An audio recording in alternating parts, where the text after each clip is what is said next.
1490 WLCX, real news and great conversation for La Crosse. Here's your daily news roundup. From the Civic Media Newsroom, I'm Melissa Kay. The Wisconsin Department of Natural Resources is encouraging Wisconsinites to learn about flood risks across the state and available flood insurance options this week during Flood Insurance Awareness Week. According to the Wisconsin Initiative on Climate Change Impacts 2021 Assessment Report, the past decade was the wettest on record. Because flooding has historically been the state's most common natural hazard, homeowners should prepare for the spring season and look into flood insurance. Most national flood insurance program policies include a standard 30-day waiting period before coverage begins. Property owners in special flood hazard areas who have mortgages from federally regulated lenders are required to carry flood insurance. Those who are not required to have coverage may still want to review their individual flood risk. You can contact your local zoning administrator or search for your address on FEMA's Map Service Center to learn about flood risk in your area. Additional resources on flood insurance and flood risk mitigation are available on the Wisconsin Office of the Commissioner of Insurance's Flood Insurance and Disasters web pages. The DOT's February Law of the Month is to see and be seen. State Patrol Superintendent Tim Carnahan encourages drivers to check that their headlights are on and working properly when it's dark or when visibility is limited. Headlights help keep everyone safe and be more visible to other drivers. Remember that automatic light settings aren't always reliable, especially at dusk and when it's foggy, snowing, or raining. Carnahan recommends checking your headlights for ice, snow, and other debris that can restrict visibility. Headlights should also be amber or white without decorative covers. Local news at the top and bottom of the hour, or on demand anytime at lacrosseeagle.com. From the Civic Media Newsroom, I'm Melissa Kay. With Civic Media News, I'm Stace Keene. Francesca Hong is out front, but there's still a lot undecided. The latest Marquette Law School poll shows the Madison State Representative leading Wisconsin's Democratic race for governor with 14% support. Former Lieutenant Governor Mandela Barnes is close behind at 11%.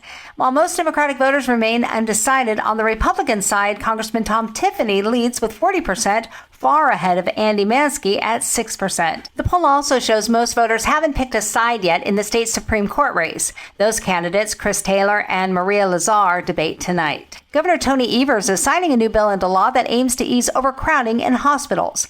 The next of kin bill will let immediate family members approve transfers from hospitals to rehab centers without having to get court-appointed guardianship. Officials with Amplify Health by Gunderson say they've been wanting for this bill to pass because it would help ease crowd issues at hospitals. Officials say the bill's passing is helping the hospital's goal of caring for the entire community. Microsoft is changing how it works with cities on new data center projects. The company announced it will stop using non-disclosure agreements which kept early planning details secret. Towns like Beaver Dam, Kenosha, Janesville, and Menominee have all signed NDAs in the past. Microsoft says it's now working to end any that remain, like in Racine County. A proposal to outlaw those agreements in Wisconsin failed to pass before the session ended last week. And if you're traveling to the Milwaukee season opener, you're asked to allow for a little extra time to get to American Family Field. The ballpark is in the middle of the I-94 East-West Freeway construction project. The Wisconsin Department of Transportation says the traffic patterns around the stadium could delay thousands of fans who are headed into tomorrow's opener against the Chicago White Sox. The Brewers say they're hiring 3 sheriff's deputy crews and a tow truck to clear disabled vehicles from the freeway in order to keep traffic moving. More news is available at civicmedia.us. Opening day tomorrow. Hi, I'm Mike Clemens with sports. The Brewers' opening day is tomorrow at AmFam Field. Right-hander Jacob Mizorowski gets the start for Milwaukee against the Chicago White Sox right-hand pitcher Shane Smith. I asked the 23-year-old Mizorowski from Missouri if he had any fond memories of attending an opening day ball game. You know, honestly, I don't think I've ever been to an opening day. I think all my opening days were on TV.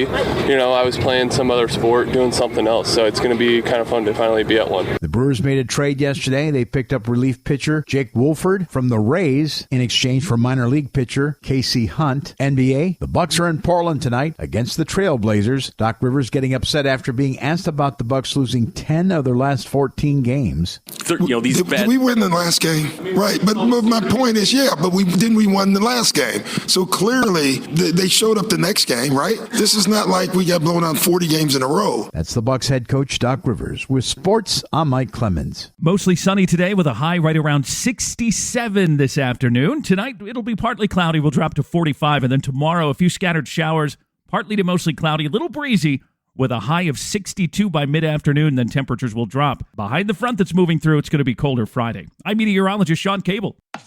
That's your Lacrosse News Roundup from WLCX. Find more news anytime at lacrosseeagle.com. Subscribe to this podcast on Spotify, Apple, or wherever you find your podcasts.